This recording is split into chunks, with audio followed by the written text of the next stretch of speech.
Welcome again to SaharaTV. With us today is Deji Adeyanju, the convener of Concern Nigeria, to talk about the issues being generated by the recent rejection of the nomination of Loretta Onocheza as a INEC commissioner by the National Assembly, by the Senate, as a matter of fact. We'll also be looking at the mounting concern over the Electoral Act amendment bill in front of that was presented today to the House of Rep. Welcome again to SaharaTV, Deji. Thank you so much, my brother, for having me. It's always a pleasure. The upper chamber rejected Onoche's nomination following the massive outcry that trailed her nomination, especially from members of the opposition and civil society organization. We know the prominent role. What's your reaction to this move by the National Assembly? My reaction is that it's not yet Uhuru. However, all hope is not lost, especially for those who have given up on the country, who are tagging the country a zoo, and who are saying that the things happening in the country can only happen in an animal farm, in the George Orwell's typical animal farm setting. You know, I think they've been disappointed on this particular note. And these are the kind of disappointments, good disappointments we expect like in a democracy, because even under the military, things like this were not happening, where the history books are there. And that is why those who forget history, you know, they always make mistakes. The history books are there. The military juntas did not attempt to do what Buhari wanted to do with Loretta Onoche. None of the military juntas who subsequently annulled the election, none of them tried like IBB. None of them ever tried to do what Major General Buhari tried to do with nominating Loretta Onoche as a national commissioner. You know, somebody who is a bona fide APC member. This is a woman who has insulted almost all of us because of her love and passion for Buhari. What was our crime? Because we criticized the president, we criticized the government. So Loretta has taken some of us as enemies. You know, she has said, and you can Google and see some of the things she has said about me and written about me. So it's not as if we are making these things up. You know, Loretta cannot erase her past. You know, her past caught up with her, you know, at the Senate. And in the court of public opinion, we have found Loretta guilty of partisanship. We have found her to be guilty of Buharinism, you know, and she's an extremist at that. So such a woman should not go and dent the image and the credibility of, you know, INEC. INEC already has enough baggage, you know, on its neck. People like Amina Zakaria and co. So you should not go and drown INEC in credibility crisis, you know. So for us, in fact, I sympathize with national commissioners at the Independent National Electoral Commission who, you know, have been traumatized by even the idea that Loretta could join them, you know. So I sincerely sympathize with national commissioners, you know, who have had to go through this, you know, trauma of thinking that Loretta Onoche will come and join them at the commission. Now, let me ask you, if there had been no sustained backlash from the public and from the civil society organizations, would the Senate have endorsed that nomination? Considering the fact that they've even allowed, a screening to be considered. And based on the fact that, one, she's a presidential aide and she's alleged to be an active member of the APC. Does this not flout the laws? And why is the Senate even pondering this at all? There's no allege. She's a bona fide APC member. So she swore to an affidavit herself in her personal capacity as an APC member. So did she perjure herself? Did she lie? You know, has she further gone to the Senate to lie? And we saw how some senators were vehemently defending Loretta, even at the screening session. So without any doubt, this ninth Senate, you know, popularly called the rubber stamp Senate, you know, and the rubber stamp House of Reps, they are capable of any evil, committing any evil against the Nigerian people. This is an anti-democratic legislature. an anti-people legislator. They are capable of absolutely, these guys can sell Nigeria when we are all asleep. So to think that this Senate, cannot do, that there's something that they cannot do or there are no go areas is to be politically naive, and is to be, in fact, it is to go against reason. So this Senate can do the unthinkable. Yes, I believe that the public pressure, played a lot of role. Also putting out the telephone numbers of the principal actors has also played a great role. Exactly. The Senate president, sorry to cut you short. The Senate president actually came out to talk about the fact that he has been bombarded. His privacy had been invaded as a result of the calls that he's received, though based on the electoral bills, which we'll come to later. Let me get your view on this. Why is it that there is no iota of integrity in our leaders? Why must Loretta, for example, have waited on this point of being rejected by the Senate and not honorably just step aside? I haven't seen the opera and stiff opposition that greeted a nomination by the president. Yeah, these are people who are shameless. They do not have any sense of decency in them. And Nigerians must keep calling, texting Ahmed Lawal, Femi Gbajabiamila, Senator Kabiru Gaya, Danju Magoje. These are the architects of misfortune who want to reverse our electoral gains in the country. They must keep texting them. The principal actors, the principal, what do you call them now? The majority leader of the Senate and the House of Reps, that's the House leadership and the Senate leadership in the red chamber and the green chamber. And Nigerians must keep texting them. These are not, kindly ignore what Amela was saying. He's not a private citizen, he's a public official. You must keep texting them. We must sustain the pressure, the tempo, and the momentum. Eternal vigilance is the only way that this democracy can be safeguarded. You see, this set of guys, they do not know anything about how this democracy was fought hard and won because they did not pay any sacrifice. These guys just came to enjoy, to drive brand new Land Cruisers and brand new LX 750 Lexus 2021 vehicles. These guys just came to chill. So they believe everything is a joke. They do not understand that the Alfred Rilwano of this world, the Pa Antonio Nahuros of this world, the Delegiwas of this world, the Shoyinkas of this world, the MQ Abiolas of this world, the Harry Marshalls of these guys, they do not believe that people pay the ultimate price. The Kudirat Abiolas of this world, they do not understand the sacrifices of heroes who laid it all on the floor. Student union leaders who were killed, student union leaders who were jailed, people who are currently being persecuted. Showore is free, but it's not free. People are making unimaginable sacrifices to protect the integrity of our democracy. So these guys do not understand. All they've been used to in their life is pleasure of democracy.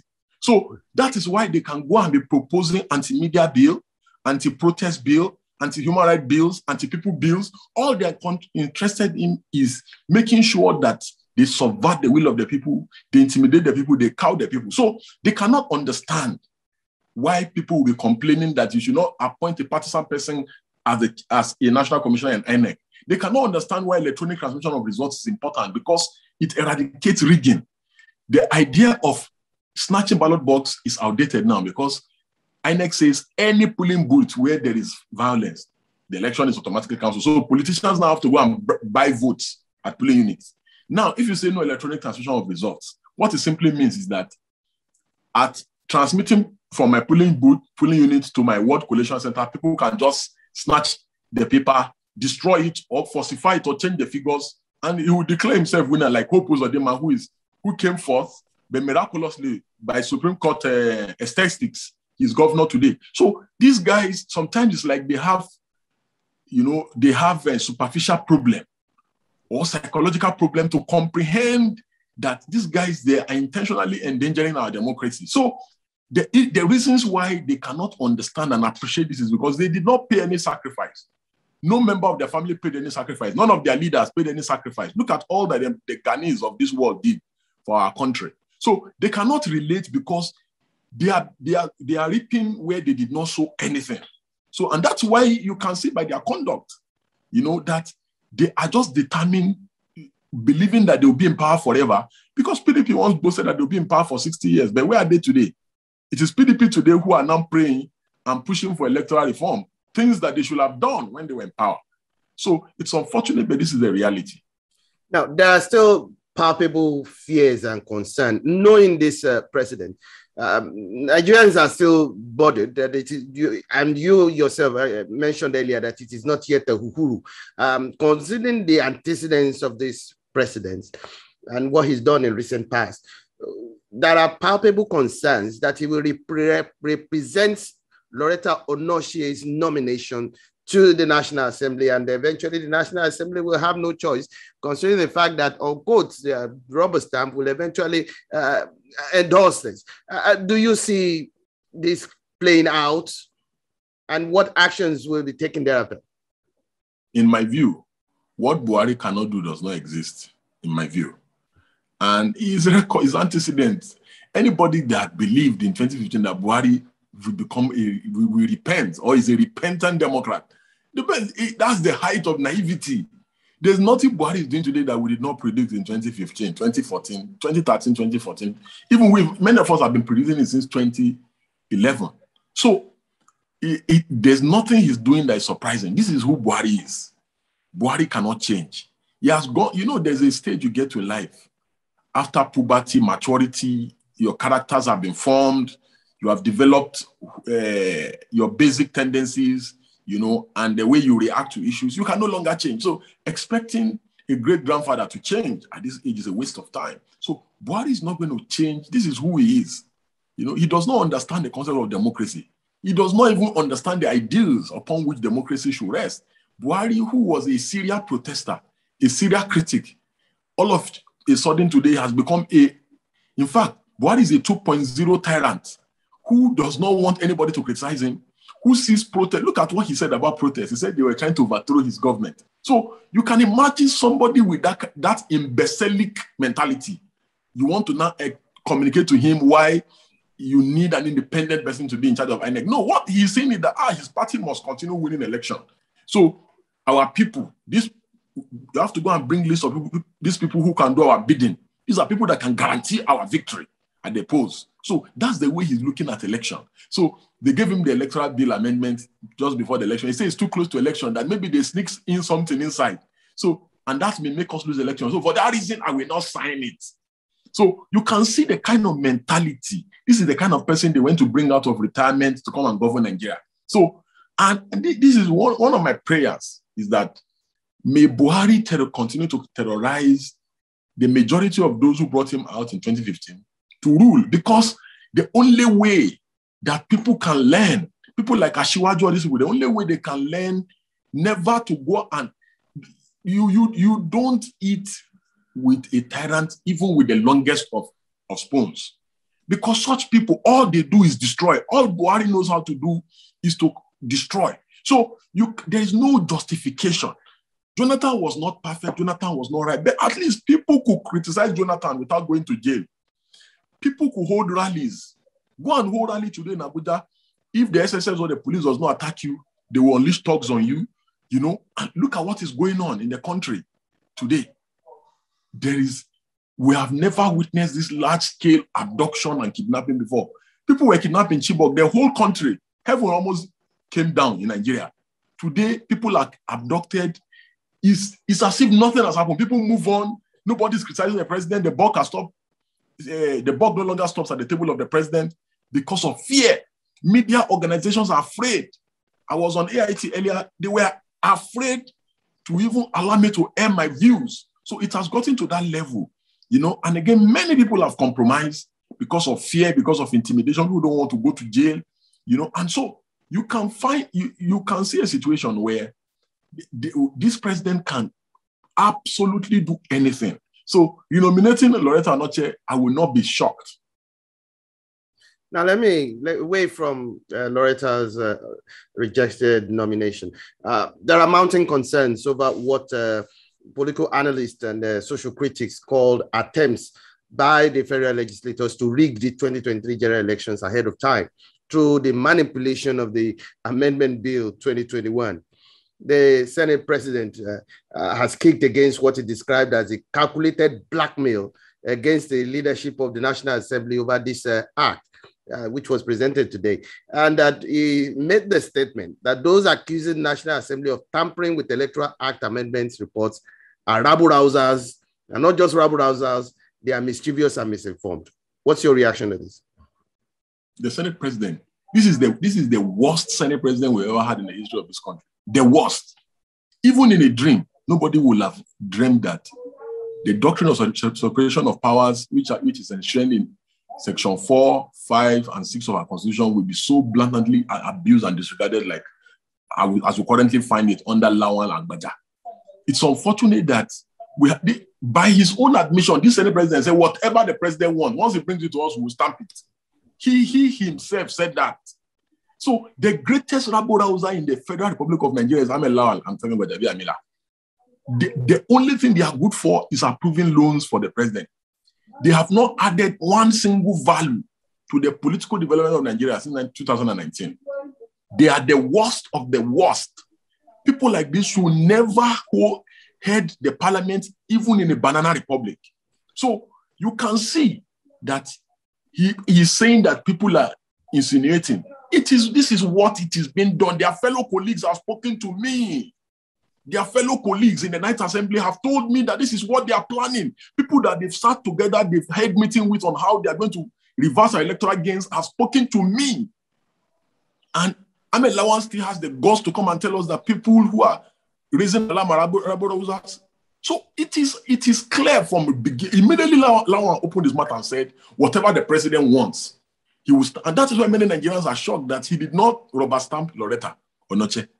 Because how can a Senate president say that whatever the president wants, they will do? In a democracy where the judiciary should be independent, the legislature should be independent, the executive is another separate arm of his own, and you are a rubber stamp, you are acting as if you are a department of the presidential villa. And this is why what Saraki did in 2015 must be commended, where the Saraki came and resisted the attempt to impose people on the leadership of the National Assembly. And the Saraki miraculously or mischievously emerged, both Saraki and Dogara. So if you look at it critically, that was a plus for the country, because under Saraki, they sent 11 loan requests to the Senate. Not one was granted under Saraki, not one. All were rejected and returned back. So the essence of the beauty of democracy is when there is checks and balance between the various arms of government. And that is why we must also not have a rubber stamp like judiciary. So if you look at it holistically, these guys, they've not added any value. Any value. In fact, the electoral bill amendment they are trying to pass now is worse than the one the Saraki Senate passed. The Saraki Senate, the 8th Assembly, the electoral bill amendment they did is still the best since democracy in 1999. It's still the best that we've ever had. So let Ahmed Lawal rubber stamp 9th Assembly should not tamper with it. Just revert back to that Bukola Saraki's 8th Assembly electoral bill. How can you in 2021, how can you still be saying people should be writing results in foolscap, in paper, and moving from point A? Do they want the youth corpers to be killed by thugs? Do they want the political thugs to kill themselves? Do they want party agents to be killed? What is the problem of Ahmed Lawal, for God's sake, and Femi Gbajabiamila? What is the problem of these guys? How can it be so difficult? How can it be so difficult that these guys, it's like they've taken a vow that they must destroy democracy in Nigeria? So because it doesn't make sense. These guys are a product of credible elections. Jonathan, the card reader, which is an innovation of the Jonathan administration, rejected Jonathan 3 times, 2AK. But Jonathan had to wait. He complied. The elections were free and fair. Ruling party lost that election to the opposition. So how difficult is it for us to move from that card reader and continue to develop an electoral system? The INEC itself said they are ready. INEC itself, the chairman yesterday said, electronic transmission result is the way to go. that it eradicates this, it puts their staff in less danger. And we saw it in Edo. They could not tamper with the results in Edo. We were viewing the thing on the INEC portal real time from polling booths, and the thing standing with what was being announced, because immediately they announced in Twitter, they snap it, they post it on social media. So how can it be hard? It will be faster, it will be cost effective, it will save lives, people will not be killed in the process of transmitting results from one point to the other. So how can anybody now be seeking to reverse this game? There have been calls for a clause-by-clause consideration of the Electoral Amendment Bill on the floor of the National Assembly. And there are also palpable fears that this National Assembly may go to what we call a voice votes, as it's prone to be. And we've seen what this nay and aye fraud had been on the floor of the one begins to wonder why Nigeria hasn't gotten to the level where senators should be able to press a button electrically that should show within seconds to reflect their opinion on any issues on the floor of the National Assembly with an electoral billboard showing what they voted for. I mean, so one begins to wonder why is this the ruling party, so to say, and there's their senators, why are they attempting to delegitimize future elections and undermine this nation's democracy? And what should be done by Nigerians to prevent this from happening? Yes, basically, the truth of the matter is that the fraud that is being perpetrated in the National Assembly of the nays and ayes have it, is a fraud that we must put to an end. If we're serious in this country, we should go by the rules, the rules of the House and the rules of the Senate in voting. Voting should be done electronically, and the records of this should be public, like it is done in advanced developed countries in the world. Again, it's an indictment on the part of our journalists, and our media practitioners in the country that look at the PIB. The harmonization was just done yesterday between the House of Reps and Senate. I know for a fact that Kwame from Southwest voted in support of 5% for the PIB. Stella Odua voted. Then the South-South delegate, also Senator representing South-South, voted in support of. But Benue Rep. Suswan, he voted against 5% for PIB. He voted, quote me anywhere, that Gabriel Suswan voted against 5% of PIB. And it is important to note that this PIB was not even, it was not even today that this PIB is a Yaradua idea. And Yaradua proposed 10% for host communities, because how can people who are producing the oil, how can you be giving them a mega 3% of something that they produce? They are suffering for environmental degradation and so many things, and you don't want the community to develop. And people from the South reached out to people in the Middle Belt and the North, and people still went ahead. And even with assurances from people like Gabriel Suswan, he still went ahead and voted against what was proposed in this amended PIB of 5% for the host community. He went ahead behind their back and he voted against, with some people in the North, he voted for 3% against 5% that was agreed. And the House of Rep members, because it was a tie. It was 3 senators from the 6 senators from the Senate, 6 senators. When they're doing harmonization, that's what they do. 6 senators from the Senate, 6 senators from 6 members from the House of Reps. So we had a situation where the 3 reps from the South, that's in the House of Reps, South-South, Southeast, South-South, Southwest, they all voted both in the House of Reps and in the Senate, in favor of 5%, which is what it was even in the House of Reps bill. But the Senate president who appoints chairman appointed somebody from the North.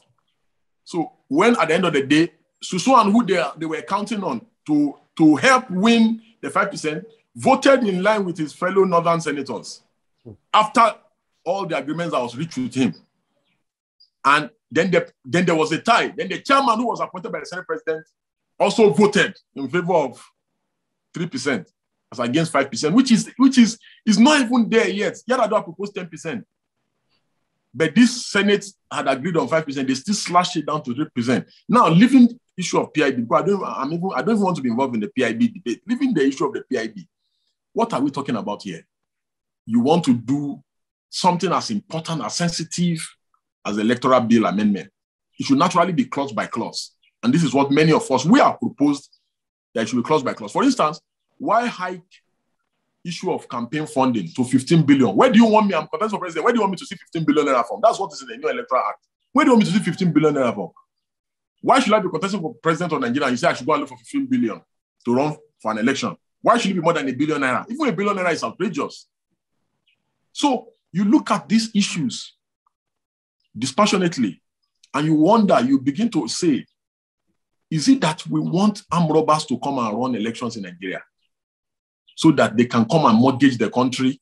Because where do I go and raise 15 billion naira from if I want to run for election?